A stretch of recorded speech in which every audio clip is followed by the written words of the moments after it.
We have been in Genesis at the very beginning of the Bible doing a series about walking as if the Lord is with us. And it's something that we need to do in confidence. And so we've used a gentleman by the name of Joseph as the example. Now, Jacob, this is the story of Jacob, and it shares that with us, that this is a story of Jacob. And yet, the story is really centered around Joseph, who was Jacob's favorite son.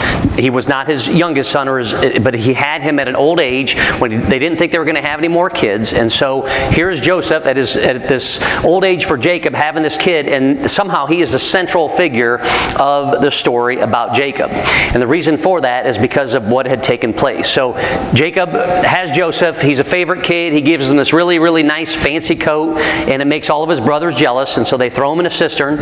He gets taken off and sold to the Ishmaelites, so he's a slave now in Egypt. And while they are back in their land with Jacob, Jacob is convinced that his son is dead. Even though the sons don't necessarily say he's dead, they are convinced that he is dead. So here he is, he's off in Egypt, and what ends up happening is he's sold into slavery, but he's such a wonderful slave that he is actually moved all the way up to the king's official. He's like the number 2 in command behind the number 2 in command. But as fate would have it, this guy, his name is Potiphar, he has a wife.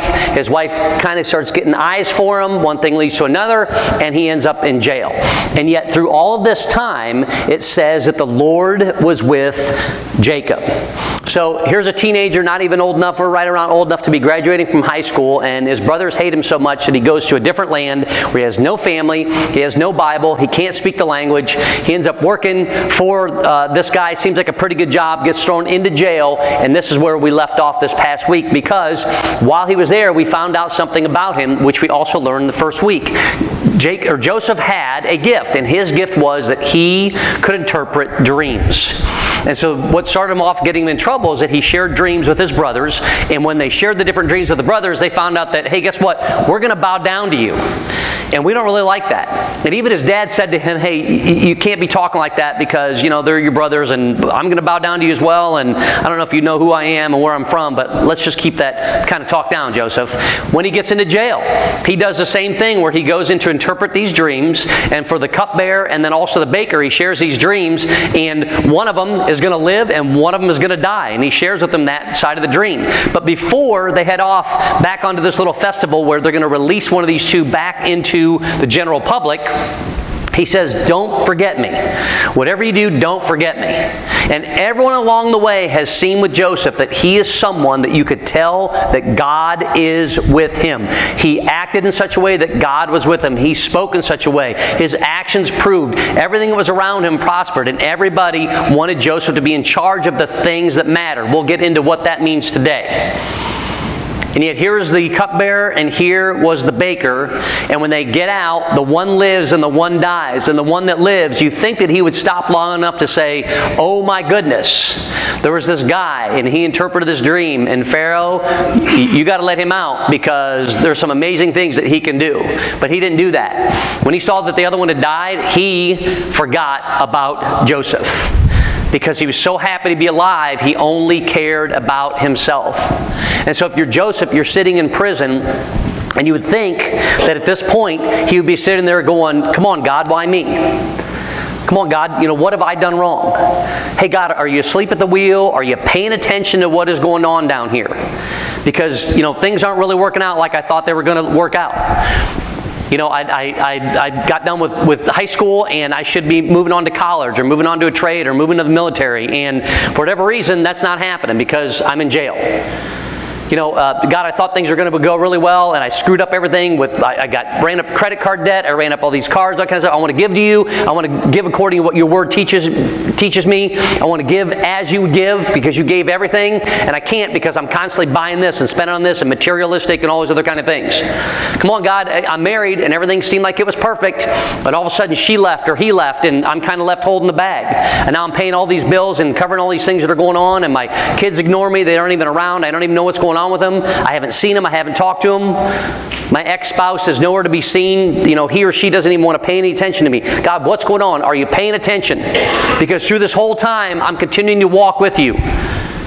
I'm continuing to try to focus upon you. I'm saying all the right things. I'm praying, I'm focusing, I'm spending devotional time.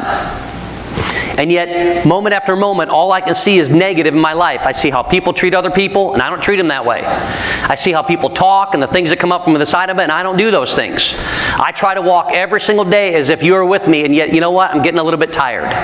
My kids didn't turn out how I thought they were going to turn out.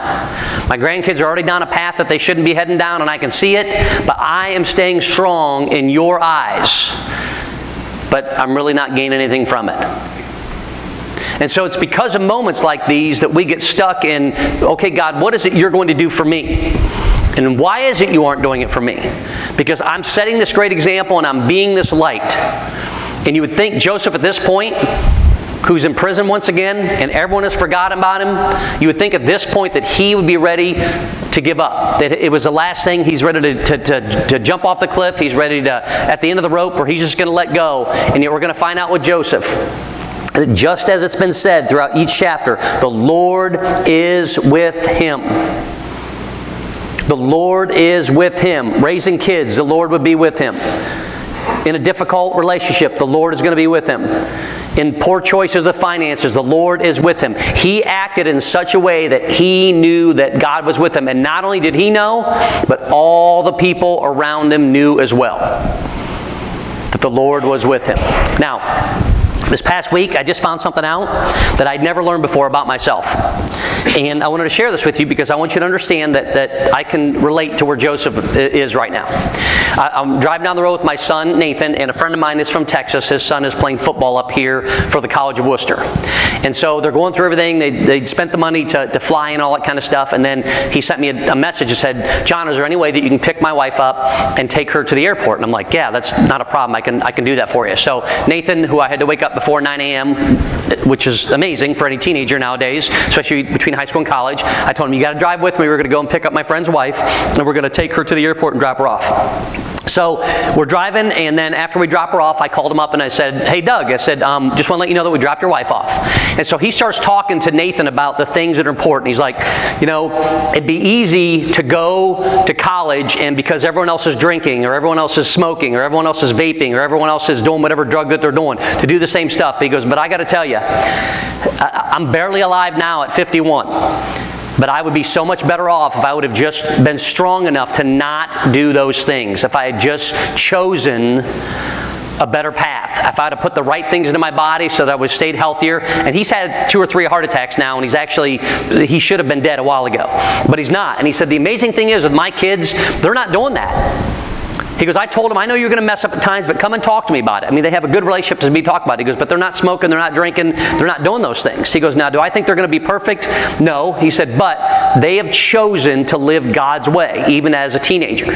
So he's sharing with Nathan, you know, don't put these things in your body, don't do these things and things like that. He goes, in fact, when I was in college, I went to Ohio University. Now, for those of you who don't know, at one point in one time, Ohio University was the #1 party school in the world. I don't mean like the #1 in Ohio, the #1 in, you know, the Midwest, the #1, you know, east of the Mississippi. I'm talking about you go anywhere in the world, and Ohio University was the party place to be. Well, Doug happened to go to Ohio University.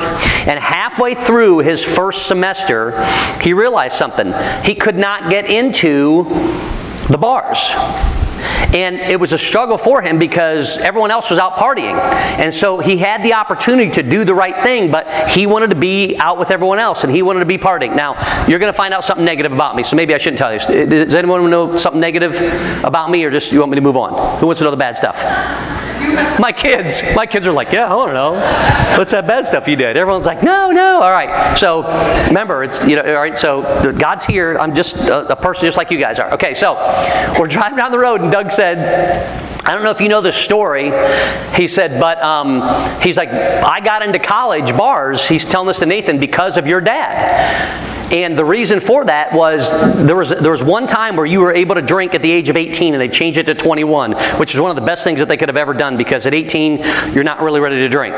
But my birthday fell before the time, and his fell after. So since mine was before, I was legally allowed to drink at 18. But he missed it by 16 days, so his was not legal. So everywhere he went, they're like, sorry, you can't come in. Sorry, they can't come in. So Doug called me up, and he offered me the best deal that any teenager could have at this time.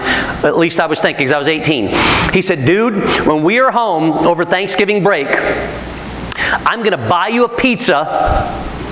And he drank beer, I drank Mountain Dew, and Mountain Dew, and we are going to sit there and we're going to watch a movie together, and I'll buy the pizza, and I'll get you a six-pack, and I'll have a six-pack, and we'll sit there, but you have to give me your license, and I will pay for your new license. Well, I'm 18. What do I care?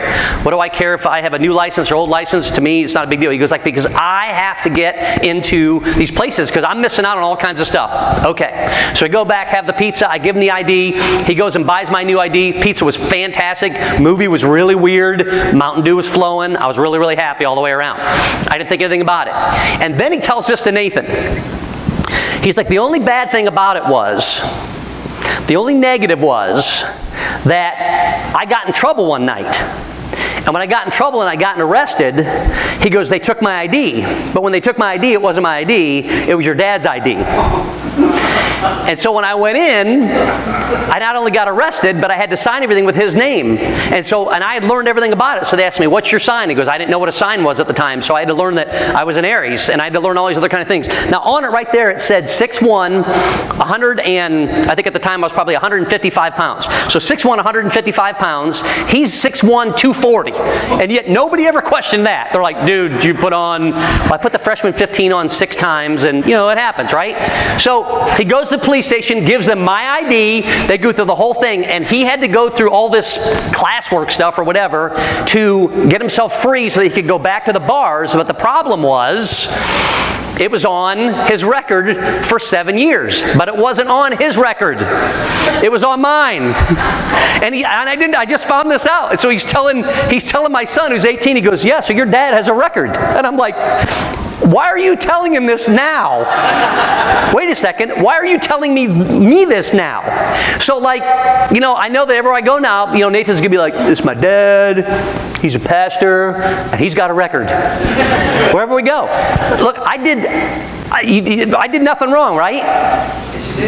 Yes, I did. But at 18, we don't think that way.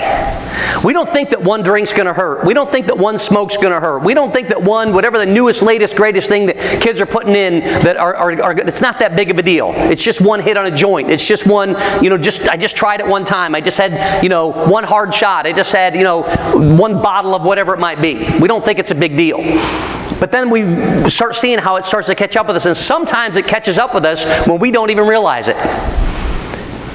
When you're 50 and all of a sudden you realize, I have a record, and I didn't know I had a record. Now, what he shared with them was this. He's like, it's been past 7 years, so it should be off your record by now. But I don't know that for sure. But a decision I made with something that seemed like no big deal could literally affect me for the rest of my life. Now, will it? I don't know. So far it hasn't. It hasn't caught up to me. It has caught up to him because of the choices that he made, and this is what he was sharing with Nathan. But in the meantime, he has changed his life around so that he is trying to reflect God. Is he doing it perfectly? No. He struggles at times in a lot of different areas. Am I doing it perfectly? No. I have a record. But we're all attempting to do so. Joseph has lived in such a way that every single person that he has come in contact with, even though he has a record, and even though his family hates him, most of them, and even though he's been a slave, even though he's a convict, that people can see that God is with him. And he's comfortable enough to know that no matter what he does, who he speaks with, that God is there alongside of him. But man, it's got to be tough. I mean, it's got to end sooner or later. Chapter 41 is where we pick up with the story. And it says, when 2 full years had passed, so 2 years now, 2 years that every time that they open up the cell door, 2 years every time someone comes to visit someone, that Joseph is going, oh, did they remember me? Oh, they forgot about me. Oh, did they remember who I was? Oh, they're not quite sure. 2 full years had passed. Pharaoh had a dream. He was standing by the Nile when out of the river there came up 7 cows, sleek and fat, and they grazed among the reeds. After them 7 other cows, ugly and gaunt, came up out of the Nile and stood beside those on the riverbank. And the cows that were ugly and gaunt ate up the 7 sleek, fat cows. Then Pharaoh woke up, which I think any of us would. He fell asleep again and had a second dream. 7 heads of grain, healthy and good, were growing on a single stalk. After them 7 other heads of grain sprouted, thin and scorched by the east wind. The thin heads of grain swallowed up the 7 healthy full heads. Then Pharaoh woke up. It had been a dream. In the morning his mind was troubled, so he sent for all the magicians and wise men of Egypt. Pharaoh told them his dreams, but no one could interpret them for him. Let's stop here for a second. None of them could interpret it because they didn't understand it. Number one. And none of them could interpret it because if any of these guys are wrong, if one of them is like, you know what, maybe I'll get elevated and maybe I'll have a nicer house or maybe I'll get a promotion or whatever it might be, and they're wrong for whatever reason, it costs them their life. They're a dead man walking. And so none of them would step up. And this is where the story changes. Then the chief cupbearer who was released in the festival, the chief cupbearer who talked to this guy in jail, the chief cupbearer whose life was spared, said to Pharaoh, "Today I am reminded of my shortcomings." So see, we go along in life and a year becomes 2 and 2 becomes 5 and 5 becomes 10 and we think that God's not really paying attention and God really doesn't care all that much. And then all of a sudden something changes that we have zero control over. For whatever reason, this guy, it wasn't in his memory to focus on this guy that interpreted his dreams right away. Why? Because of his timing or because of God's timing? And so as we wait, and as we try to be patient, and as we try to be understanding, and as we go through this crazy little thing called life, and we're like, man, does God really even care? The story of Joseph shows us that by being patient. The story of Job shows us that by being patient. The story of David shows us that through patience, that God will find us when it is our time. So here we go. It says, then the chief cupbearer said to Pharaoh, "Today I am reminded of my shortcomings. Pharaoh was once angry with his servants." So this is on you, Pharaoh. You were once angry with your servants. And he imprisoned me and the chief baker in the house of the captain of the guard. Each of us had a dream the same night, and each dream had a meaning of its own. Now a young Hebrew was there with us, a servant of the captain of the guard. We told him our dreams, and he interpreted them for us, giving each man the interpretation of his dream. And things turned out exactly as he interpreted them to us. I was restored to my position, and the other man was hanged. So Pharaoh sent for Joseph, and he was quickly brought from the dungeon. Now watch what happens here. When he had shaved and changed his clothes, he came before Pharaoh. So they bring him out, so obviously he's not looking the best when he comes out of prison because, you know, they don't really care as far as the hygiene, obviously, and things like that. So they get him to where he can be presented before Pharaoh. And Pharaoh said to Joseph, "I had a dream, and no one can interpret it. But I have heard it said of you that when you hear a dream, that you can interpret it." So here is this moment that Joseph has. Joseph has come all the way through this. He's been thrown in jail. He's the head of the guard. He's done all these great things. He's interpreted dreams. He's waiting. And now is his opportunity. His opportunity to say, "Oh, you want me to interpret it? But what did that guy do to me? Did he remember me when it was time to remember? He didn't really care all that much, did he? So let me guess. I'm coming to you now because I saved this guy's life, because I interpreted the dream." He doesn't do that. He doesn't throw it out and throw it in this guy's face or throw it back in Pharaoh. He knows he's before the strongest and most powerful person in the world. And watch what he does. Verse 16, he says, "I cannot do it. It's my moment in the sun. It's my time to shine. This is my opportunity. Everybody's watching. Everybody that's important. I finally have my shot, and I can be freed from every prison that I've been in. I can be freed from the loneliness, from the discouragement, from the doubt, from the worry, from the anxiety, from the anger. from the laziness, from the what if.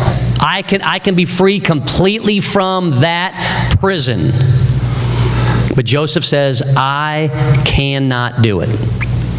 And none of us can. And none of us were ever expected to. Watch what Joseph says next. Joseph replied to Pharaoh, but God will give Pharaoh the answer he desires. He's saying to the most powerful man in the entire world, that me personally, I can't do it, but my faith is such that God can do this. And to the most powerful man in the world who believes in the sun god and the rain god and the river god and the flower god and the crop god and the cow god and the grain god, and you pick God after God after God, that God, the one and only God, can do this. And so Pharaoh has a decision to make.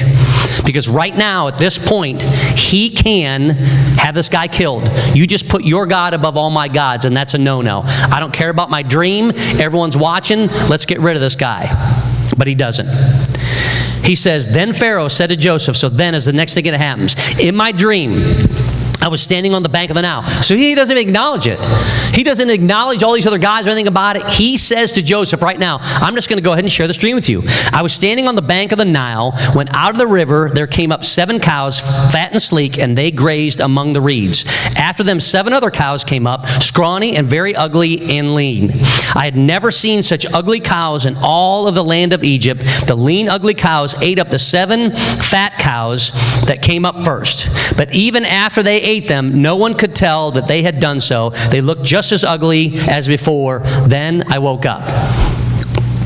To which if we were interpreting that dream, we'd be like, eat more chicken. Right? I mean, I'm reading this and I'm thinking of those commercials. But it continues. In my dreams, I also saw 7 heads of grain, full and good, growing up in single stalk. After them, 7 other heads sprouted, withered and thin and scorched by the east wind. The thin heads of grain swallowed up the 7 good heads. I told this to the magicians, but none could explain it to me. Then, next thing, Joseph said to Pharaoh, the dreams of Pharaoh are one and the same. God has revealed to Pharaoh that what he was about to do. The 7 good cows are 7 years, and the 7 good heads of grain are 7 years. It is one and the same dream. The 7 lean, ugly cows that came up afterward are 7 years, and so are the 7 worthless heads of grain scorched by the east wind. They are 7 years of famine. It is just as I said to Pharaoh. God has shown Pharaoh that he is about to do what he's about to do. 7 years of great abundance are coming throughout the land of Egypt, but 7 years of famine will follow them. Then all the abundance in Egypt will be forgotten, and the famine will ravage the land. The abundance in the land will not be remembered, because the famine that follows it will be severe. The reason the dream has given to Pharaoh in 2 forms is that the matter has been firmly decided by God, and God will do it soon. The confidence of this young man in God is overwhelming. He finally has his chance. You and I finally have our opportunity. We're finally going to get to share our faith. We're finally going to live this before others. People are going to put us on the spot and say, why is it you have this gift? Why is it you're so talented? Where is all this coming from? Your mom and dad, they don't even do that kind of sport. They don't even have that kind of musical talent. They don't even, you name it. They're not outgoing, and you're like this completely different. What is going on? And it's your opportunity to say whatever it is that you want to say. How is it you would handle that situation? Because Joseph handled the situation in such a way that he was sure that God was with him. And when it was time to give the credit, he gave the credit to God. And sadly, for many of us, we don't even think that way. September 8th is the opening of the NFL season. And you know what we're doing that day? We're asking you to invite people to wear their favorite NFL jersey, because people will come to church for that reason. It's been proven. Rick and I have been looking at these things for a while now, and we've talked about different stuff because it makes it easy to invite people. So on hunting day, everyone's going to wear camo, whatever the beginning of the hunting season is, because that's what's going to help people, to bring people in. When we give pumpkins away, we're giving them away for free. Why? Because pumpkins are super expensive, and it's a way to reach our community. Our jerseys that we wear, even though some people wear hockey jerseys and some wear basketball and some wear baseball, we don't care about any of that. but people will invite people because of it. Why is that? Because it's so much easier to use something that people are actually attracted to get them to a place that they're going to hear about God. Every single person that you come in contact with is an opportunity for you to share your faith. And when you choose not to, James says, when you choose not to do good, it is a sin. It is a sin of omission. You're omitting it on purpose and you just move on with your life. Folks, if they're not hearing it here on Sunday, they're probably not hearing it a whole lot anywhere else. And so for Joseph, he's waiting and waiting and waiting, and he finally has this opportunity. And when he does, he points it to God. But here's what I would say to you. If Joseph had given up on his faith, then the cupbearer and the baker would have never seen his faith. If he would have given up on his faith, Potiphar would not have seen his faith. If he would have given up on his faith, Pharaoh would not have seen his faith because they've heard it. And so he had been practicing this for a while. His opportunity finally had come, and he didn't complain. And he didn't point out the negatives. He didn't say, you did this wrong, and you said this wrong, and you don't really know. Listen, there was 12 disciples, and you said 15. And there was, this many sins, and you said there were that many sins. And there was, 10 commandments, and you said there was 12. He didn't get any of that stuff. He chose to show that God was with him because he practiced it and practiced it and practiced it. So that when it was his time and his opportunity to show and to share who he was and what he was about, he gave the credit to God. Watch what happens next. Verse 33, and now let Pharaoh look for a discerning and wise man. So, hey, Pharaoh, you need to be looking for someone because you got all these great people around you. And put him in charge of the land of Egypt. Let Pharaoh appoint the commissioners over the land to take a fifth of the harvest of Egypt during the 7 years of abundance. They should collect all the food in those good years that are coming and store up the grain under the authority of Pharaoh to be kept in the cities for food. This food should be held in reserve for the country to be used during the 7 years of famine that will come upon Egypt, so that the country may not be ruined by the famine. So not only does he interpret the dreams, he gives him exactly what it is that he should do. And if you're Pharaoh, this is what I believe Pharaoh would do. He'd be like, okay, you know what? Let me look around here. John, I trust you guys. I want you guys to go ahead and grab, we probably should grab a female in here somewhere because otherwise you'll get a little bit sidetracked. So let's take Nellie with you and take Bethany and then Don. You 5 people. You guys figure this out. Put together a committee. Let's talk about it for the next 6 months. Let's go month by month, and we'll have a discussion on it, and then you guys vote on it, and then we'll declare it all, we'll decree it, we'll put it before the church, we'll have 5 different... This is what we all wait for when it comes to our faith. This is how things sadly get done, because how we do things in business or sometimes how we have to do it within church. It took us 7 years to take a look at our bylaws and statement of faith, and all we did was put Scripture to them. And guess what? Nothing's changed since then, except for us putting Scripture to it, so that way we can point to what God's Word says. So Pharaoh has this opportunity to point to his main people that have been alongside of him for however long and choose among his officials who should do exactly what it is that Joseph just said. Verse 37, the plan seemed good to Pharaoh and to all of his officials. So Pharaoh asked them, can we find anyone like this man, one in whom is the Spirit of God? His spirit was so different than anybody else around Pharaoh that Pharaoh asked all of them, you guys see what he's about? Any of you guys like that? Do you guys know anybody like that? Verse 39, then Pharaoh said to Joseph, since God has made all of this known to you, there's no one so discerning and wise as you. You shall be in charge of my palace, and all my people are to submit to your orders. Only with the respect to the throne will I be greater than you. This guy is going to take this prisoner, and he's going to put him in charge of everything except for the throne. Why in the world would Pharaoh do that? All these trusted people alongside of him, all these people he's known for years and years and years, and he's going to take a prisoner, a guy that's a foreigner, a guy that's a slave, and he is going to put him in charge. And I would say it's for two reasons. The first reason is Pharaoh knows that in death, it's how he lived life.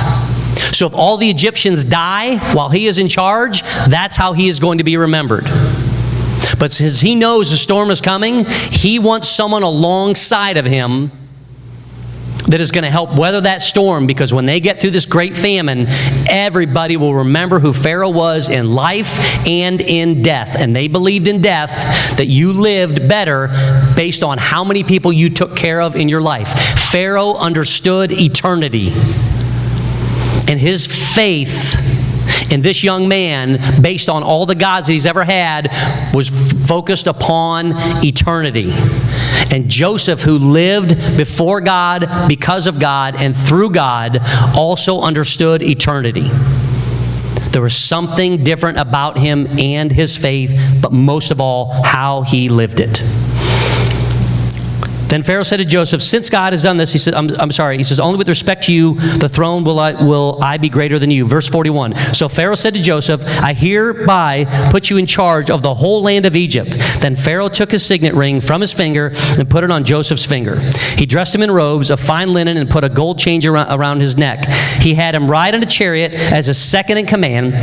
And men shouted before him, make way. Thus he put him in charge of the whole land of Egypt. So he changes his entire appearance. If you're going to run this part, if you're going to do the things, you've got to change everything on the outside. You've got to look like you're an Egyptian. You have to shave your head like you're an Egyptian. You've got to dress like an Egyptian. In fact, it's going to be so much, I'm going to give you my ring. And when everyone sees this ring, they're going to know that you are in charge. But you got to look the part.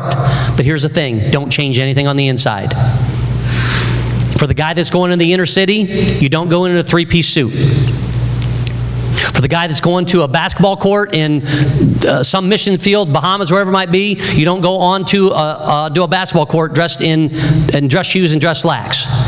You need to be a part of their culture, but even though the outside may look like the other people on the outside, the inside doesn't change, because that's where God resides, is in our hearts. And then that is what we share with others. Be ready. You don't know when God is going to bring you to your mission field. But if you've been waiting and wondering where God is, you need to be seeking Him, but you need to be living in such a way, just as Joseph, living in such a way that you know that God is with you. Then Pharaoh said to Joseph, I am Pharaoh, but without your word, no one will lift a hand or foot in all of Egypt. Pharaoh gave Joseph the name, you ready for this one? Zavaneth Paneah, and gave him, I can't even say her name, Aseneth, daughter, and I did this on purpose. I go through and practice these words all the time, and I butcher them. And you know why? Because they didn't name them Tom and Bill and Lisa. That would have been so much easier on me. We stumble and we get to these points and then we quit reading. These are the names that were given back then. This was an Egyptian translation, and nobody knows what this translation is. But basically they gave him this name and gave him this woman to be his wife. And it happened to be the woman that he gave was the daughter of a priest. So he's thinking this would make sense. Verse 46, Joseph was 30 years old when he entered the service of Pharaoh, king of Egypt. Finally, at the age of 30, he is ready for his public ministry. Who else was ready at the age of 30 for their public ministry? Even though we didn't really see Jesus in his public ministry till 30, Jesus was ready for his public ministry at 30 because he was prepared for those first 30 years. God had prepared him all the way through, just as God had prepared Joseph all the way through. Even in prison, even as a slave, even in chains, even in being accused of things he had never, ever done. If you're a teenager today, you're thinking, oh, I can wait until 30. I have to tell you something. It's going to seem like 30 is a long, long ways away. And when you get to 30, you're going to look back and go, what happened to 15? Ask anyone here that's turned 30.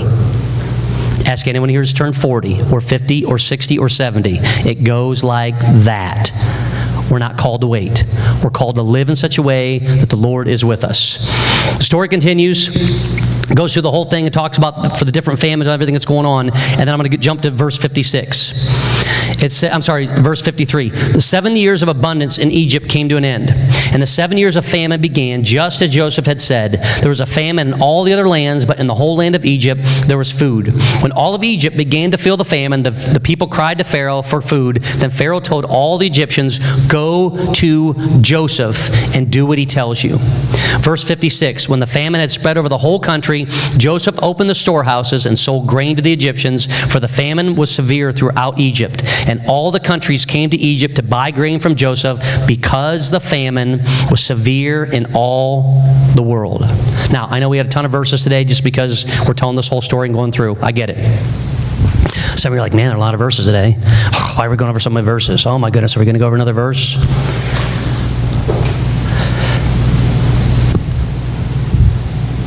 Joseph lived his life